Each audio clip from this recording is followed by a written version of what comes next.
نحمده ونصلي ونسلم على رسوله الكريم اما بعد فاعوذ باللہ من الشیطان الرجیم بسم اللہ الرحمن الرحیم۔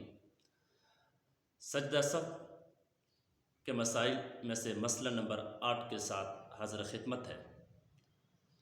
مسئلہ نمبر 8 یہ ہے کہ اگر کوئی نمازی کوئی شخص نماز میں سورہ فاتحہ پڑھ لی یا صرف سورہ پڑھ لی، یعنی ان دونوں میں سے یا سورہ فاتحہ پڑھ لی یا سورہ پڑھ لی اور رکوع میں چلا گیا، دونوں میں سے کسی ایک کو پڑھ لی اور رکوع میں چلا گیا، تو آیا اس پر اوپر سجدہ سہو واجب ہوگا یا نہیں؟ یاد رکھیے گا اس صورت میں بھی اس کے اوپر سجدہ سہو واجب ہوگا، آخر میں اسے سجدہ سہو ادا کرنا پڑے گا۔